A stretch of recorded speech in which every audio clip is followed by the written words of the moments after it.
Hi, I'm Paul. And I'm Hayden. And you're watching Gravette Game Day.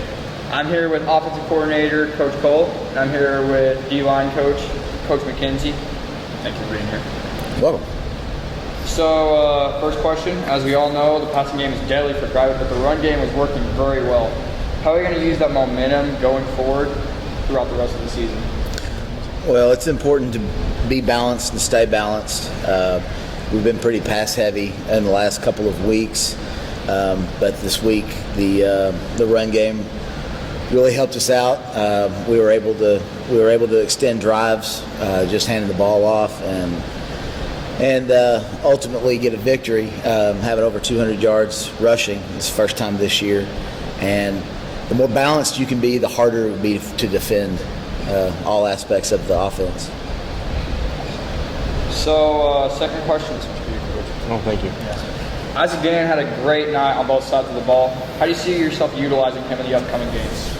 Yeah, Isaac had a really good night. He's flying around to the ball, had an interception, and almost housed it. And Isaac's a good player. He's a tough, physical player. We need to get him playing downhill a little bit, and hopefully as he comes around, everybody else come around, because every week it's been kind of somebody different stepping up. So we'll just kind of see how it goes from here. But looking forward to seeing how those guys progress. So, Cy Hilger to Ian Drake, Cy Hilger to Chase Austin, Cy Hilger to Mason Dagley. There's so many weapons on the Gravette offense, and that's scary. But what's even scarier is that the defense can get stops. So how do you how do you feel about having a more balanced team? Well, as I said, Coach has been dialing up some really good plays on offense. We've been able to score, and now the defenses came along the past couple of weeks, seeing what we're capable of doing on the defensive side of the ball and coming up with those stops. We'd had some trouble getting off the field on third downs earlier in the season, and we're not having those troubles anymore the last 2 weeks. We got to keep that momentum going. As long as we can get guys off the field, get teams off the field, we're going to win football games, and that's the goal going forward. Just get them off the field and keep plugging away on offense, and we'll be fine. Every time we get a stop, the offense comes on the field, and like you said, those were a lot of dangerous combinations that you mentioned in the question. So it's been real fun. So this week we play Prairie Grove, and how do you expect your D-line to be disciplined enough to play against that offense? So the wing T is a different animal. We don't see it very often, and when we do see it, it's usually Prairie Grove runs it just about as good as anybody, if not the best in the whole state. So we're going to have to put in a lot of work and practice, be really disciplined, just read our keys. Once we read our keys, we'll be all right. But we're going to have to know that we're going to give up some plays. They're going to hit some plays on us, and we just got to bounce back and keep on fighting and not let go of that rope. Okay, this one's for Coach Cole. How do you expect your offense to do backed up in the end zone, like close to the end zone? Well, hopefully we won't be in that situation very much, but sometimes you gotta be aggressive, and sometimes you've got to dial it back a little bit and just hope for a good punt. You just got to know when to go for it and when to be conservative. And here's another question for Coach Cole. Yeah. Penalties last night ruined the whole drive. Oh, gosh. How do you expect the Lions offense to stay disciplined and not get as many penalties? We certainly had a lot of penalties Friday night. We've watched the film. We've addressed them. We'll do better. We'll do better about holding. We'll do better about. We had some procedures downfield. We'll just work on it and get better. Thank you, coaches, for being here. All right, thanks for having us, man. You bet. We'll see you here in a second. Go Lions. Yeah. Okay, so I am here with our 4A1 Power Rankings board. Here we are going to be showing you who we think, or what we think, is the top 8 teams in the 4A1. Today to help me decide that is my friend and one of my locker mates, Mr. Dagley. Thanks for having me, Paul. Pleasure. So, ranked number 1, I'd say we have Shiloh Christian. They have a powerhouse of an offense. I mean, there's no other way to explain it. Number 2, I have P Ridge. P Ridge's defense has been stout for the past couple games, and they're just a menace to be, or a force to be reckoned with. After that, I have Gentry. They have a dual threat quarterback who can run and throw the ball really well. After, I have Gravette. We have a lot of threats on the field with both offense and defense. After, I have Prairie Grove. Wing T is just hard to mess with. I mean, nothing else you can say about that. After, I have Lincoln. They have a few good players, but nothing compared to what teams have. After, I have Maryville.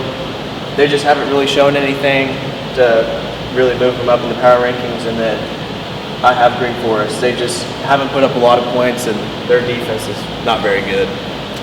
I agree to agree. Sounds good. Thank you. Let's go make some picks. Yes, sir. So we're here to make our picks now. To start off, Hayden, we have Berryville at Gentry. I choose Gentry because their quarterback's very versatile. He can run, he can pass, probably play defense. So I think Gentry wins over Berryville just from the play of their quarterback. I agree with that. Their quarterback is a dual threat. Last time I checked, I'm pretty sure he has over 500 yards rushing and around over 300 yards passing. So I think that'll be a big part of that game. Berryville's defense isn't all there. I mean, they're good, but they're not there. And I have Gentry winning in a blowout. Number two. Number two, we have Green Forest at Shiloh. Well, I choose Shiloh in this one. Green Forest lost bad last week against Prairie Grove, and I think Shiloh is the best team in the conference. So I think Shiloh wins in a blowout. I agree with that. Green Forest has to travel to Shiloh at home, so that home field advantage for Shiloh is really going to kick in. They have a really good crowd, and Shiloh. I mean, it's just blatantly obvious. I mean, you've seen the scores they put up, and their defense is just a stout. So I think Shiloh wins by a blowout. Shiloh Christian, they're number one for a reason. I mean, there's no doubt about it. I got Green Forest going in there thinking that they can do something and losing by a lot. Okay, number three. I got this as, one of the better games. Pea Ridge at Lincoln. Who you got? I think Pea Ridge goes into Lincoln and wins a very tough football game because, I mean, Pea Ridge is one of the best teams in the conference, and Lincoln lost to Gravette last week by a lot. I think Pea Ridge has this game in the bag. Lincoln, yes, they have a good offense, but with Pea Ridge's defense, I don't think they'll be able to move the ball past them. And I think Pea Ridge will figure something out in their offense and put up a lot of points on the board. So I say Pea Ridge has this by a blowout.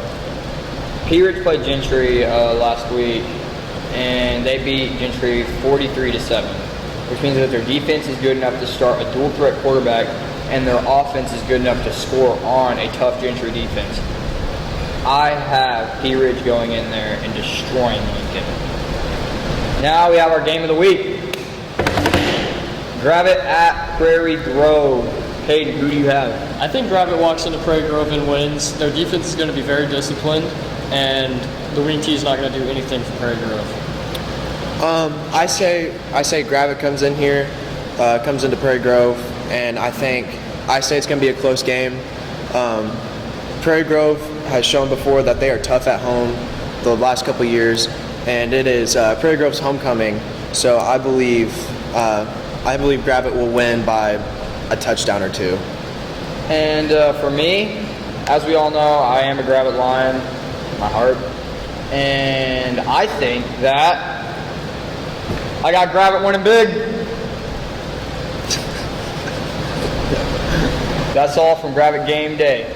See you next week.